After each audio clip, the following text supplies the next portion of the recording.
Have you ever heard about love for the abusers? Sometimes you have ever asked yourself, why do some people stay in toxic, abusive relationship? Yet sometimes you even talk to them. This could be your relative, this could be your sister, your friend, or yourself. You talk to them because you see the kind of a relationship they are having, and they would listen to you, but the next moment, even when they go back to their partners, they don't tell you. To an extent, you even stopped giving them advice because they are attached to the abuser. But the things that they are going through are so difficult, you feel woye for them, but there's nothing you can do. So next time, if you want to help them, let me teach you something about a syndrome for abusers. There's something that is called Stockholm Syndrome. So in the city of Sweden in 1973, Stockholm City, a bank was raided. And when the robbers came, police were alerted. And they came and they found robbers inside the bank. And so there was a standoff between the robbers, the customers, and the bank employees and the police.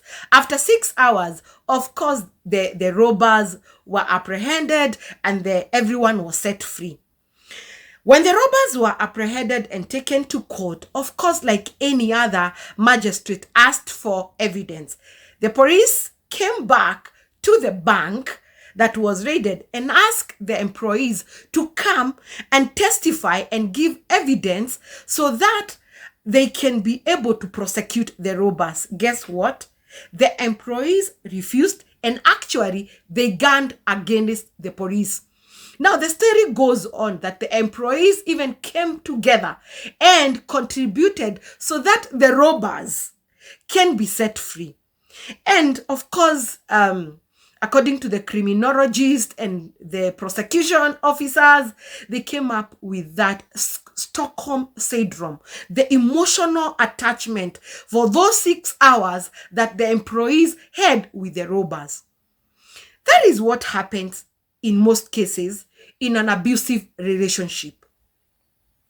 Because of the abuse that goes on, the abused or the victims, they have sympathy for the abusers.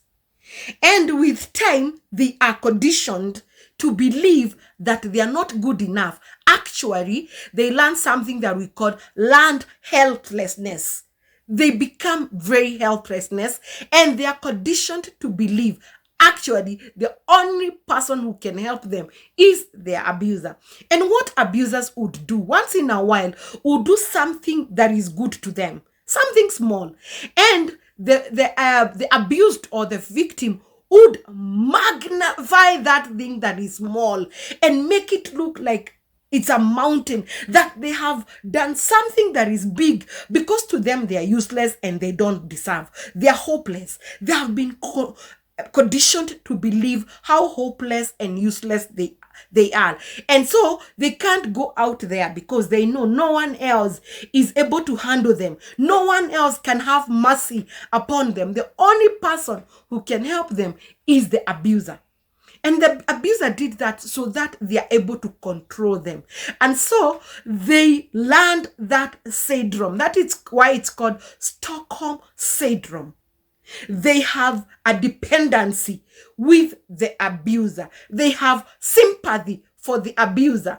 And so every time they want to prove they are good to the abuser, because they want to make sure that the abuser understands that they love them and they deserve to be abused because they are not good.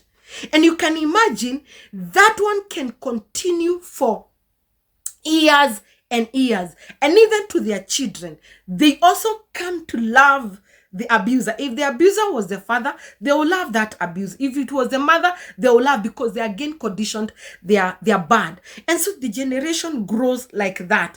And you will find a generation of sick people who don't believe anything else other than the negativity.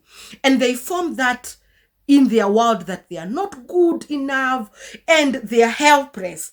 And the only person who can help them is the abuser. So the abuser is the controller who is controlling their mind and manipulating their mind. So how do you help yourself, or how do you help them? First of all, you do not show them the evil side of the abuser, because they'll become your enemy. They will gun against you. What you need to do is to enter into their world and start changing that narrative in their mind. Start changing that irrational thinking and make them believe they are good. And because it is something that has been there for many years, you need to have patience with them. You need to walk a journey with them and make themselves believe in themselves. Once they are able to change that and believe that they are good, they will also be able now to make sober, rational decision. But it takes time, it needs consistency and patience, because they have also believed that that toxic environment is good. This also happens even in our workplace. Sometimes we're even conditioned to believe that we are not good enough, so that our supervisors can take advantage and manipulate us and use us. And so for us even to thrive, we need someone to hold our hands and to make us believe that we are good enough, to make us believe that it's possible. Because all that is in our mind, is that it's not possible. It's not possible. And so you can imagine now changing that story to a story of a victory, because they know a story of a victim. So now you know, before you judge them, you know. And thank you so much for always subscribing to my YouTube channel. Make sure that you hit that notification bell to know when I am uploading videos. Thank you so much.